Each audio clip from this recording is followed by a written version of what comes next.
Shalom Jemaat Tuhan, inilah Warta Betani 28 Juni 2020. Inilah kegiatan Gereja Betani Blora yang perlu kami sampaikan dalam sepekan. Apakah Anda merasakan kesesakan dalam hidup? Rasa putus asa dan berbeban berat? Mari alami pemulihan, temukan kelegaan, nikmati pembebasan. Rasakan hadirat dan lawatan Tuhan dalam doa malam lawatan live streaming setiap hari Jumat pukul 18 waktu Indonesia Barat. Kirimkan setiap pokok doa Anda di nomor WA Gereja 0821 4247 6262. Alami kuasa hadiratnya dalam ibadah raya streaming Geraha Betani Blora setiap hari Minggu pukul 7 pagi dan 5 sore. Ajak seluruh anggota keluarga Anda untuk mengikuti ibadah raya ini. Bagi adik-adik sekolah minggu, jangan lupa untuk mengikuti Sekolah Minggu Pahlawan Kuat Streaming setiap hari Minggu pukul 10 waktu Indonesia Barat. Persembahan dan persepuluhan dapat dikirim ke rekening kas gereja di BCA nomor rekening 19697777779 atas nama GBI Betani Blora. Demikianlah informasi Warta Betani. Terima kasih untuk perhatiannya. Tuhan Yesus memberkati.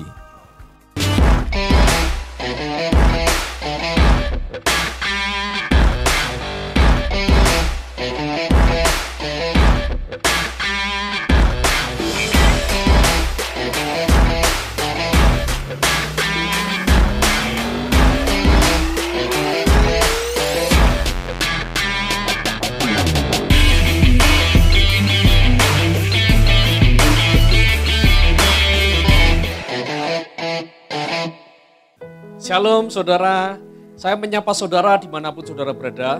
Baik saudara yang ada di Blora, saudara yang di Kuwu, di Cepu, di Juwana, di Pati, dan di Banyutowo. Saya percaya hari ini kita bersuka cita karena kita akan beribadah datang kepada Tuhan. Mari kita persiapkan hati kita, hidup kita untuk menerima yang terbaik yang Tuhan akan berikan di dalam setiap kehidupan kita. Dan jangan lupa saudara, dari sepanjang acara, dari awal, pertengahan hingga akhirnya, mari kita minta, harapkan yang terbaik di dalam setiap kehidupan kita. Sebelum kita mulai ibadah ini, mari kita berdoa. Tuhan Yesus, kami bersyukur karena hari ini Tuhan, kami bisa datang dalam hadirat-Mu kembali. Kami mau menaikkan segala ucapan syukur kami Tuhan, sebab Engkau baik dan luar biasa. Dan biarlah Tuhan, sewaktu kami mendengar firman-Mu, Engkau sendiri yang berbicara dalam setiap hati dan hidup kami Tuhan. Sehingga kami mendapatkan berkat yang luar biasa yang surga telah sediakan di dalam setiap kehidupan kami. Dan kami siap beribadah hari ini hanya di dalam nama Yesus. Haleluya. Amin.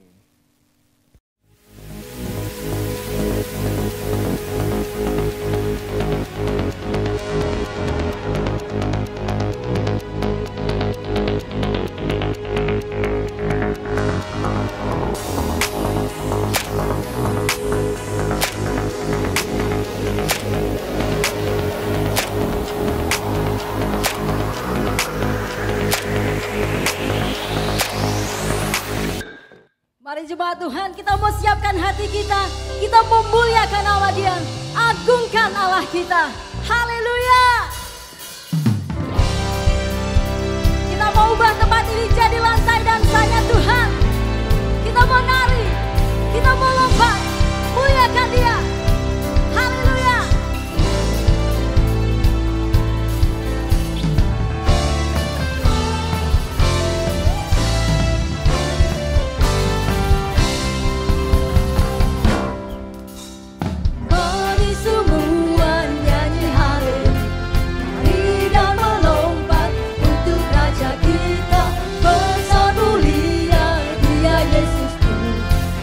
Pembebas kita.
Penebus pembebas, penebus pembebas, penebus pembebas.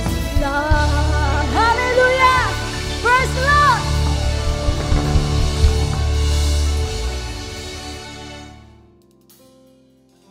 Mari kita mau siapkan hati kita. Kita mau menyembah Dia, Allah kita yang kudus.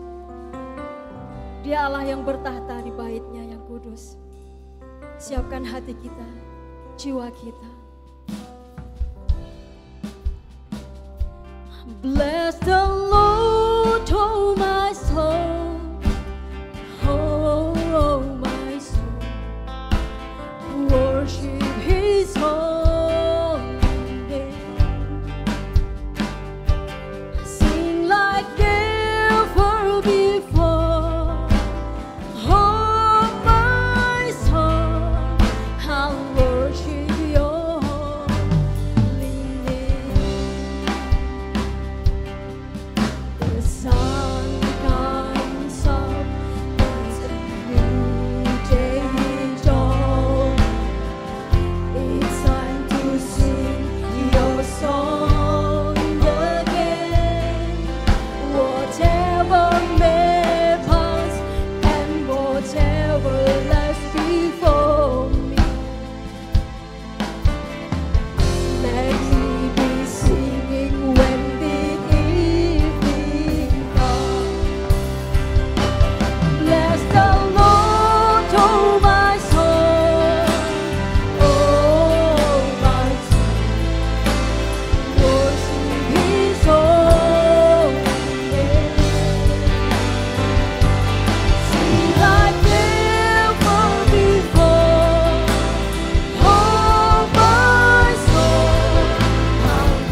sembah Engkau.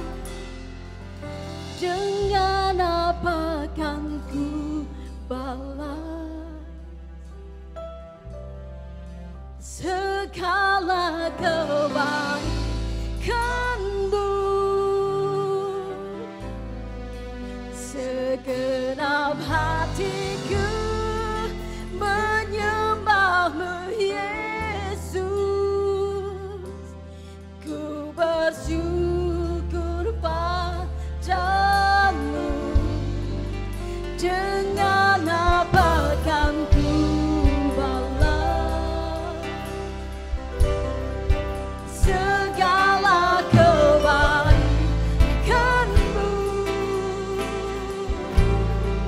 Segenap hatiku menyembah-Mu, Yesus. Ku bersyukur padamu selamanya.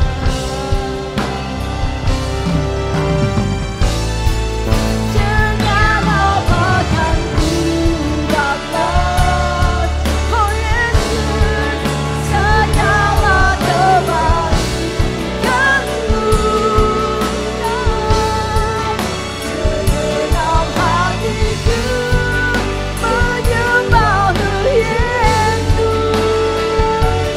Ku bersyukur padamu. Dengan apa kan ku balas segala kebaikan-Mu? Segenap hatiku menyembah-Mu, Yesus. Ku bersyukur padamu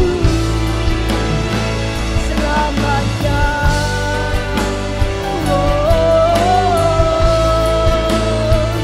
Selamanya.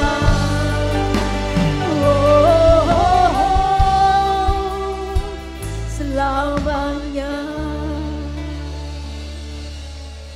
Mari sama-sama kita akan berdoa buat firman Tuhan.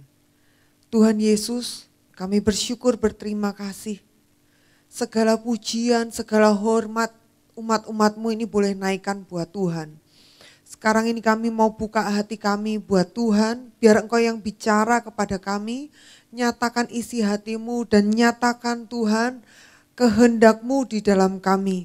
Supaya kami ini bisa menangkapnya dan melakukannya. Roh Kudus, Engkau yang bicara kepada setiap anak-anak-Mu. Di dalam nama Tuhan Yesus Kristus. Haleluya. Amin. Haleluya. Hari ini saya ingin membagikan sebuah prinsip yang sederhana di dalam kehidupan kita, yaitu bagaimana kita membangun hidup yang tahan uji. Mari kita akan buka di dalam 1 Korintus 3 ayat yang ke-10 sampai dengan ayat yang ke-15. Saya akan bacakan buat saudara. Sesuai dengan kasih karunia Allah yang dianugerahkan kepadaku, aku sebagai ahli bangunan yang cakap telah meletakkan dasar dan orang lain membangun terus di atasnya. Tetapi tiap-tiap orang harus memperhatikan bagaimana ia harus membangun di atasnya. Karena tidak ada seorang pun yang dapat meletakkan dasar lain daripada dasar yang telah diletakkan, yaitu Yesus Kristus. Entahkah orang membangun di atas dasar ini dengan emas, perak, batu permata, kayu, rumput kering, atau jerami. Sekali kelak pekerjaan masing-masing orang akan nampak. Karena hari Tuhan akan menyatakannya, sebab ia akan nampak dengan api dan bagaimana pekerjaan masing-masing orang akan diuji oleh api itu. Jika pekerjaan yang dibangun seseorang tahan uji, ia akan mendapat upah. Jika pekerjaannya terbakar, ia akan menderita kerugian, tetapi ia sendiri akan diselamatkan, tetapi seperti dari dalam api. Amin. Saudara, kita lihat di sini bahwa firman Tuhan bilang bahwa kita ini seperti orang yang sudah letakkan dasar, dan dasar iman kita itu adalah Yesus Kristus. Firman Tuhan tadi dikatakan bahwa dasarnya adalah Yesus Kristus. Karyanya, bagaimana Yesus itu mati di atas kayu salib, bagaimana dia bangkit, bagaimana Yesus itu naik ke surga.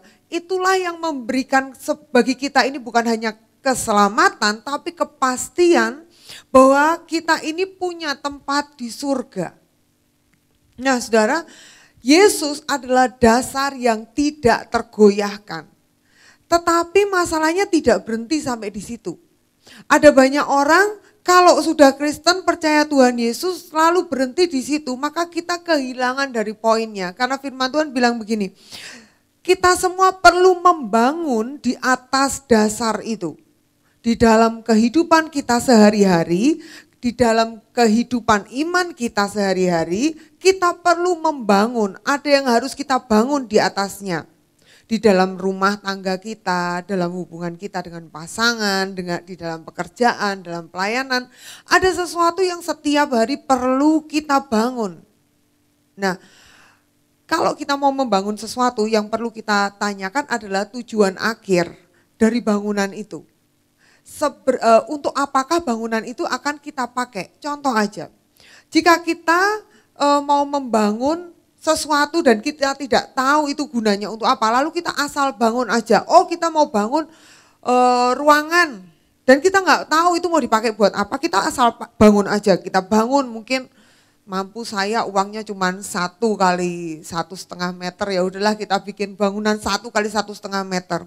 Ternyata mau dipakai buat kamar tidur. Nah, gilirannya mau selonjor aja susah gitu ya. RSSS, ruangan yang mau selonjor saja susah gitu. Karena kita membangun terlalu kecil. Kita enggak lihat tujuannya, yang diminta ini apa speknya. Atau ada orang yang mungkin butuhnya toilet, tapi dia bangun sebuah ruangan tanpa menyediakan saluran air dan saluran pembuangan. Saudara bisa bayangkan sebuah toilet tanpa saluran air dan tanpa saluran pembuangan. Kebayang nggak ya saudara ya? Betapa repotnya dan betapa bangunan itu nggak jadi apa-apa gitu. Dan sama dengan hidup kita tidak bisa sekedar hanya membangun hidup begitu saja. Kita perlu melihat sampai ke bagian akhirnya. Firman Tuhan bilang di ayat 13 tadi bahwa setiap kita ini satu hari kelak kita akan mengalami yang namanya diuji di dalam api. Diuji di dalam api. Pekerjaan masing-masing orang, apa yang kita bangun akan diuji di dalam api. Ada sebuah pertanggungan jawab yang akan kita berikan di masa depan tentang sesuatu yang kita bangun di dalam hidup ini. Cocok enggak dengan spek yang akan dibutuhkan itu? Cocok enggak yang kita bangun ini dengan tujuan di mana Tuhan itu menciptakan kita, memberikan kita ini kehidupan dan keselamatan. Di dalam kekristenan enggak sekedar kita ini jadi bahagia, kita dapat berkat, kita terima damai sejahtera, kita jadi sehat. Tidak sekedar cuman kita itu mendapatkan hal-hal itu, tapi ada sebuah pertanggungan jawab yang perlu kita pikirkan. Ayat 12 firman Tuhan berkata begini, entahkah orang membangun di atas dasar ini dengan emas, perak, batu permata, kayu, rumput kering, atau jerami. Ada beragam bahan yang digunakan orang saat membangun. Berapa waktu yang lalu ketika saya baca perikop ini mulai bicara kepada saya secara pribadi. Ada begitu banyak ragam bahan yang digunakan saat membangun. Masalahnya adalah kembali kita lihat tujuan akhirnya yang akan kita hadapi adalah ujian api. Kita lihat bahan yang pertama, yaitu rumput kering atau jerami. Rumput kering atau jerami ini bicara soal easy life. Easy street, semuanya gampang, hidup yang gampang dan gampangan. Hidup yang tidak perlu banyak usaha, gak perlu bayar harga, gak perlu yang namanya mengusahakan yang terbaik. Yang penting cepat jadi, yang penting tampak luarnya bagus, tampak luarnya besar. Mungkin kalau saudara kita pernah dulu waktu kecil pernah dengar cerita tentang 3 anak babi yang dikejar serigala, masing-masing membangun di atas tanahnya masing-masing itu dengan bahan-bahan bangunannya sendiri. Lalu datanglah serigala meniupnya, saudara masih ingat ceritanya? Dan yang membangun dengan jeraminya kabur. Yang membangun dengan kayu, ditiup serigala dan kayunya kabur. Dan yang terakhir membangun dengan batu dan serigalanya tidak bisa meniup, gak kuat niup batu. Masalahnya kita tidak menghadapi serigala yang main tiup-tiupan. Kita menghadapinya api, saudara ya. Firman Tuhan berkata begini, ada orang yang membangun dengan rumput kering atau jerami. Sesuatu yang cepat jadi, tampaknya besar. Tampaknya mungkin kita bisa bilang, oh yang penting bagus, art ya toh. Yang penting itu tampaknya enak dipandang. Tapi dalamnya keropos, tidak punya kekuatan, gembos. Penampilannya oke, kekuatannya nol. Maunya sesuatu yang gampang dibentuk semau-mau kita. Sesuatu bahan yang kita tidak perlu bayar, tidak perlu beli. Udah deh bahan apa adanya. Sudahlah, kita sering berkata sama orang, terimalah aku apa adanya. Di dalam pernikahan kita sering bilang sama pasangan kita, ya sudah dulu kamu suka aku kayak gini, sekarang ya sudah terimalah aku apa adanya. Kita nggak mau berubah jadi seorang yang lebih baik. Kita pokoknya maunya tetap jerami aja. Ya udah apa adanya aku. Kalau kamu mau terima ya syukur, nggak mau terima ya syukur. Itu sebabnya pernikahan jadinya berantakan di dalamnya, nggak punya kekuatan. Kenapa? Karena mungkin kita nggak mau berubah di dalam pernikahan. Bahan yang seadanya, nggak perlu menyangkal diri. Nggak perlu, ngapain? Semua hal itu bisa diatur. Lalu kita atur dengan pikiran kita atur dengan politik kita atur segala sesuatu itu dengan pikiran kita sendiri dan kita sama sekali tidak memikirkan kira-kira apa yang Tuhan mau. Kita sama sekali tidak pikirkan hal itu, yang kita pikirkan cuman yang penting penampilan saya oke. Yang penting apa yang dilihat orang itu bagus. Yang penting jadi. Yang penting saya dapat jodoh. Yang penting saya dapat berkat. Yang penting hidup keluarga saya baik-baik. Kita sama sekali tidak mementingkan sesuatu yang ada nilai kekuatan di dalamnya. Tidak perlu kemurnian, tidak perlu ketulusan. Easy street. Firman Tuhan bilang, di satu waktu nanti, yang namanya easy street. Kalau kita memperlakukan hidup kita ini dengan easy life. Hidup yang semau-mau kita. Satu hari ketika ujian datang, kita tidak akan bertahan. Jika apa yang kita pikirkan hanya soal penampilan kita, hanya soal berkat kita sendiri, bahagianya kita sendiri, kita sudah kehilangan poin kenapa Tuhan panggil kita. Itu sebabnya orang Kristen seringkali merasa dalam hidupnya ada sesuatu yang tetap hilang. Apa? Karena kita tidak menggenapi maksud dan tujuan kita dibentuk di dalam Tuhan. Berkat dan kebahagiaan kita sendiri itu baik enggak? Ya baik saudara, enak. Wah ya enak sekali. Tapi hal itu tidak punya kekuatan kalau ujian itu datang. Firman Tuhan berkata, rumput dan jerami nanti semuanya akan mengalami dibakar. Saudara bisa bayangkan kalau sebuah tempat isinya cuma rumput kering dan jerami. Gereja kami ini tinggal di tengah-tengah hutan jati. Kota Blora, tengah-tengah hutan jati.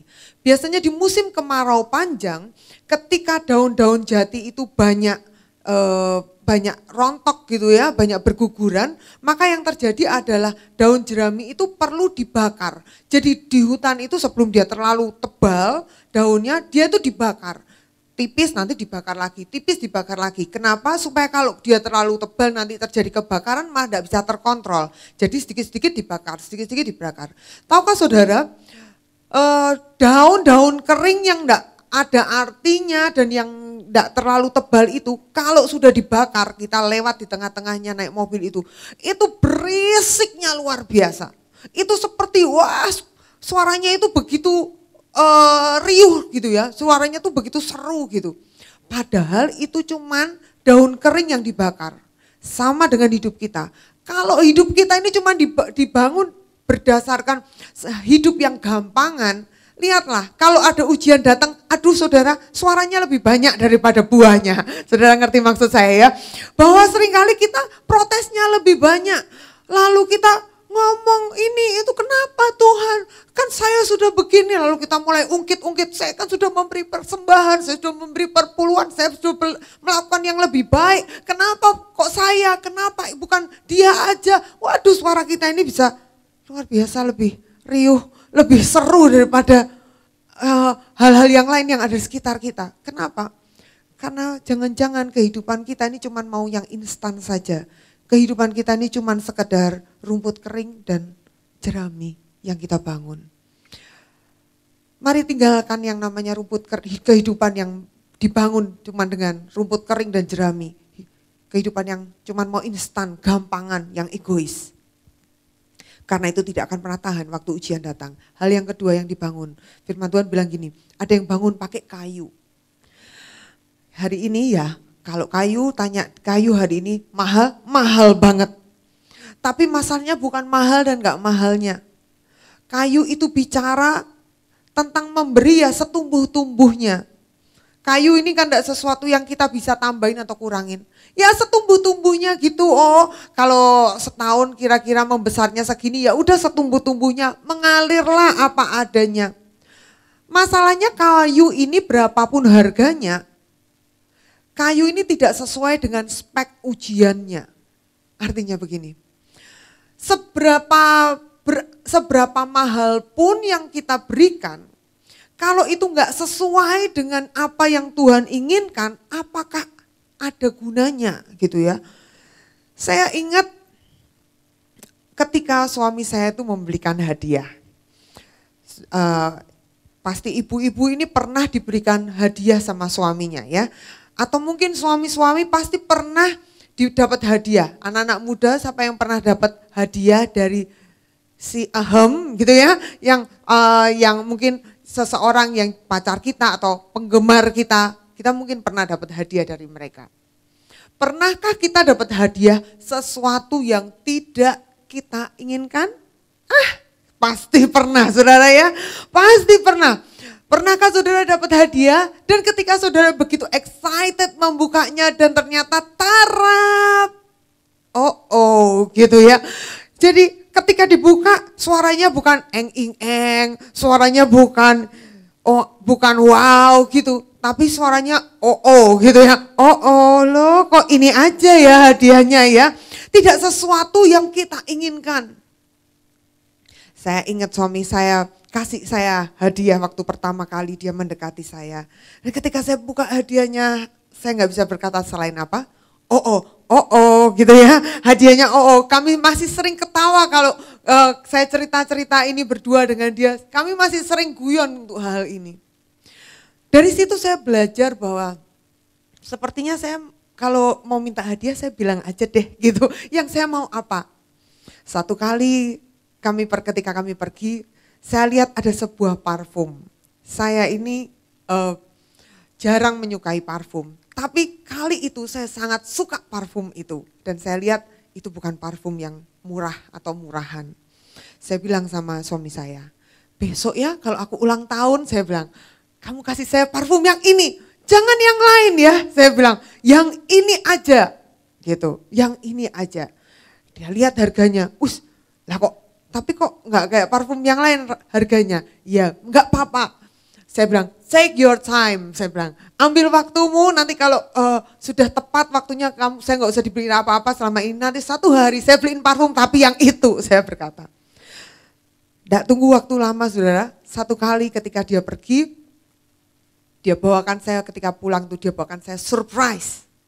Dan dia belikan saya parfum yang tepat seperti yang saya mau. Dan itu ketika saya diberi parfum itu, saudara tahu, bukan tapi wow gitu ya. Aduh saya senang banget, ini adalah parfum yang saya sangat senang dan saya idam-idamkan. Sesuatu yang itu tepat seperti keinginan saya. Itu berharga. Saudara bisa bayangkan kalau itu diberi sama-sama parfumnya, tapi mungkin ada tulisannya yang lain, mereknya beda. Mungkin yang kita mau baunya seperti bau bunga gitu. Tapi yang dia berikan baunya ikan asin gitu kali ya. Atau apa deh gitu. Baunya apa gitu yang tidak sesuai dengan keinginan kita.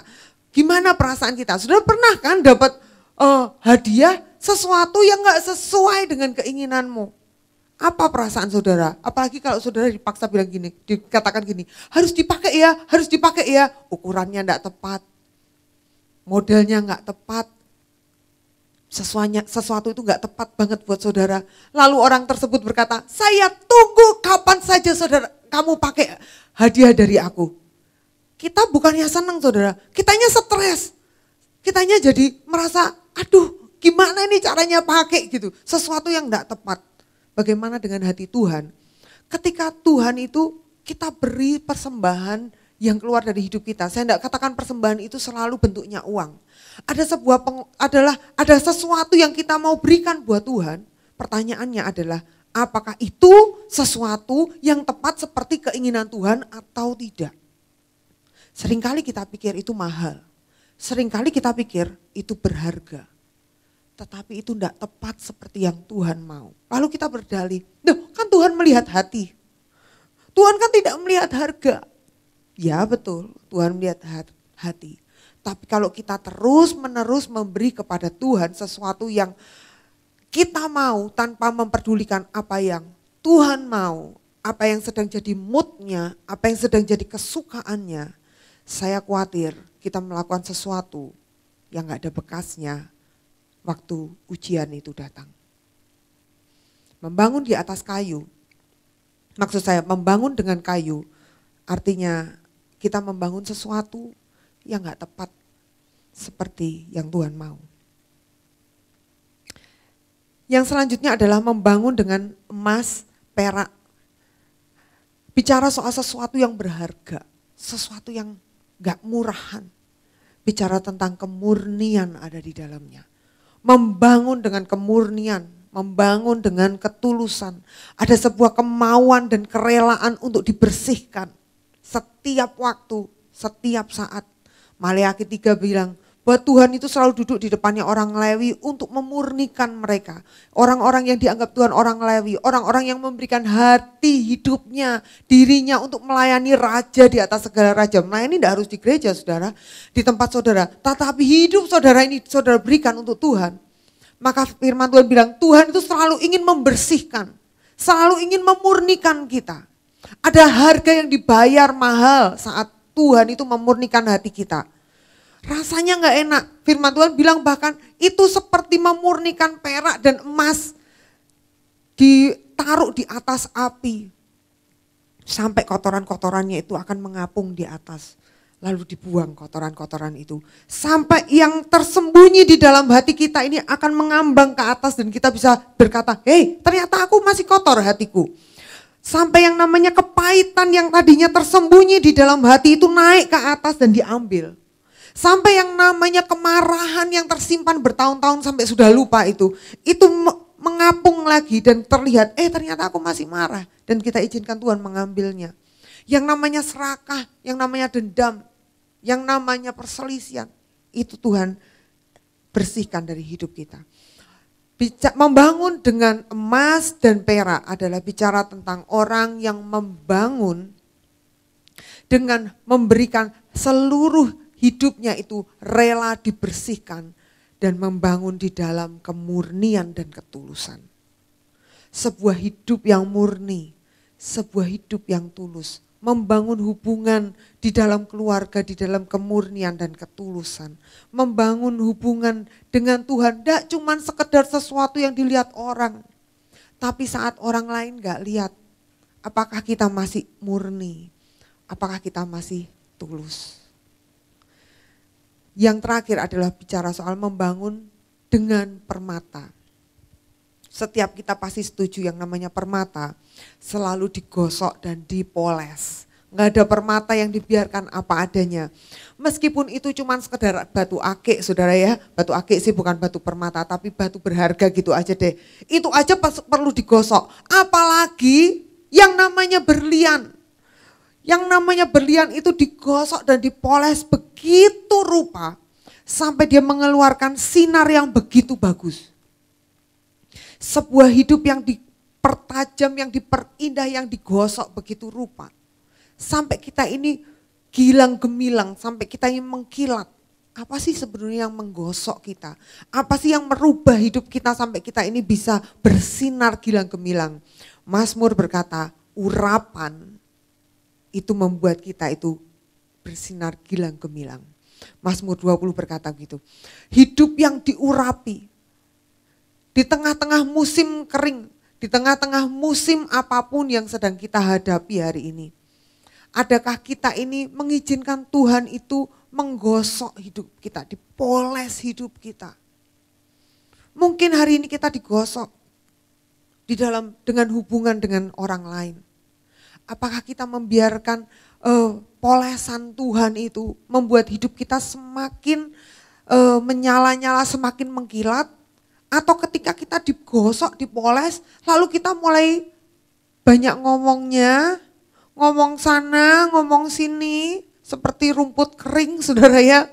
Lalu kita melarikan diri dari prosesnya Tuhan.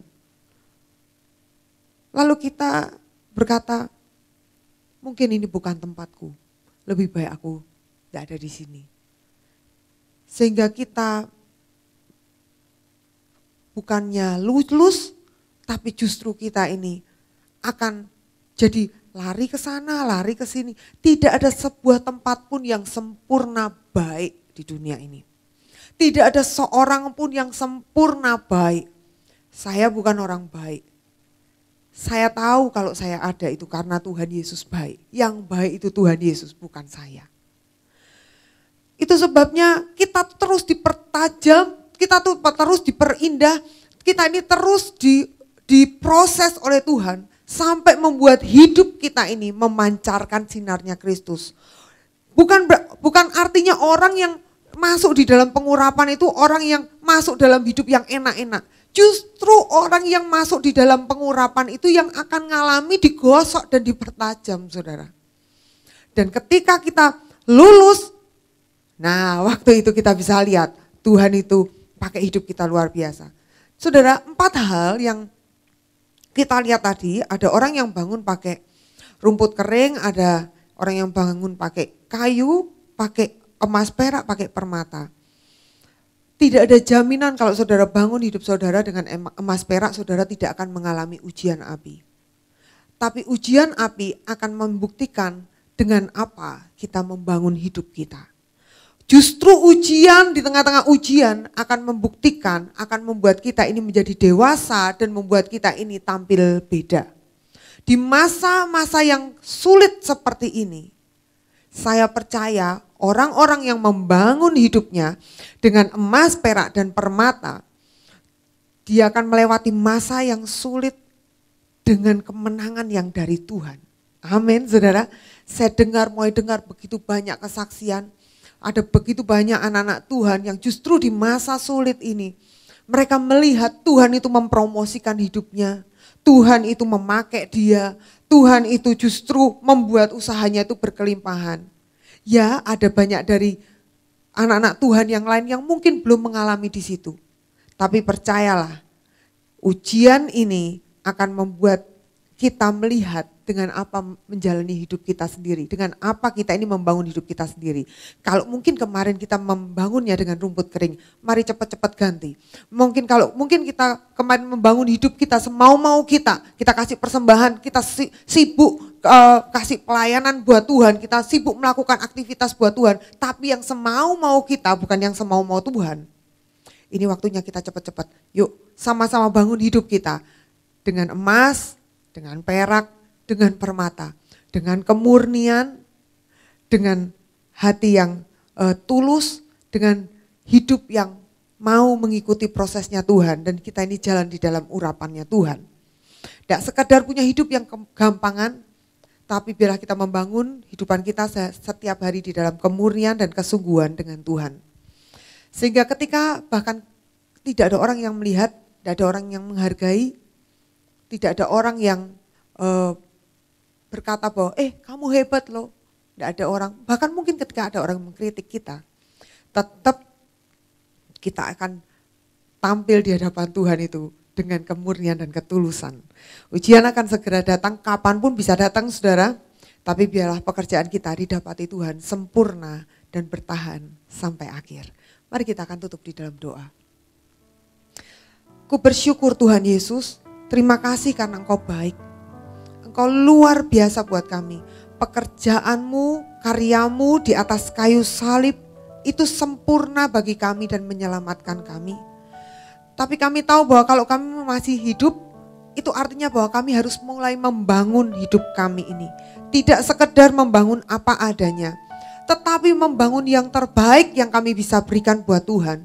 Dan membangun yang terbaik yang kami bisa berikan sesuai dengan yang keinginan Tuhan, sesuai dengan kerinduannya Tuhan atas kami.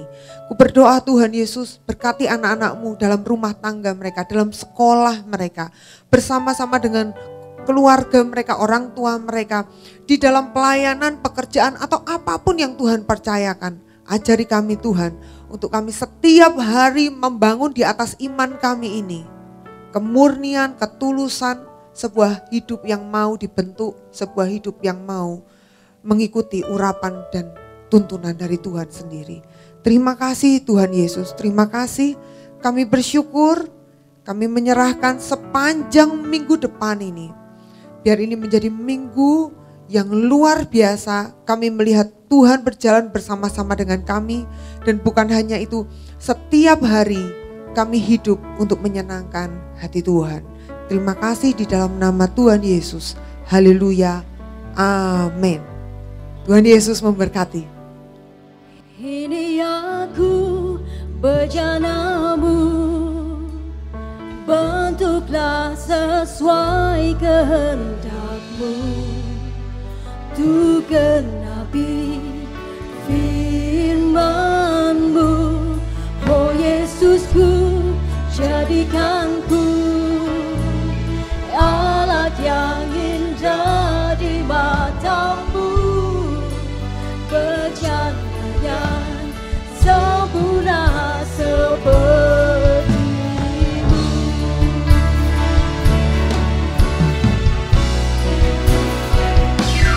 Ini aku berjalanmu, bentuklah sesuai kehendak-Mu, ku genapi firman-Mu. Oh Yesusku, jadikanku alat yang indah di mata-Mu, berjalan yang sempurna seperti-Mu, sempurna seperti-Mu, yang sempurna seperti-Mu.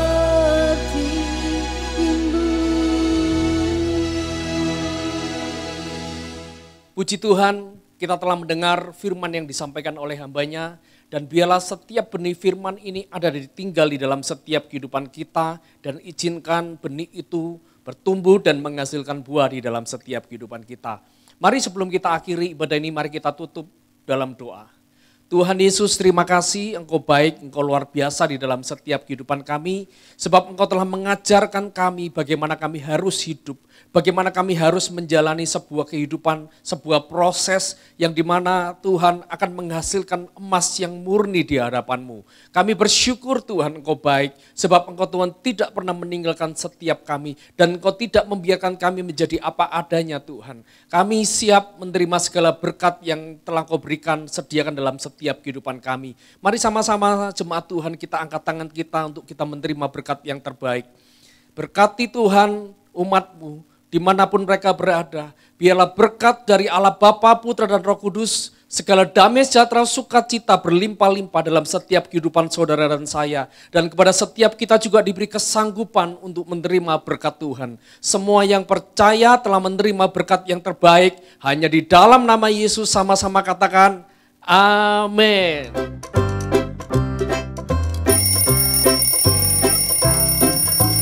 This is the way we go to school, go to school, go to school.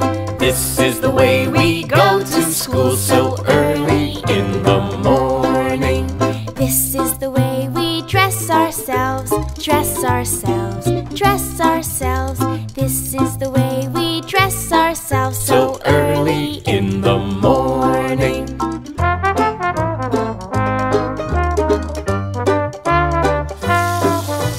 This is the way we wash our hands, wash our hands, wash our hands. This is the way we wash our hands so early in the morning. This is the way we brush our teeth, brush our teeth, brush our teeth. This is the way we brush our teeth So early in the morning.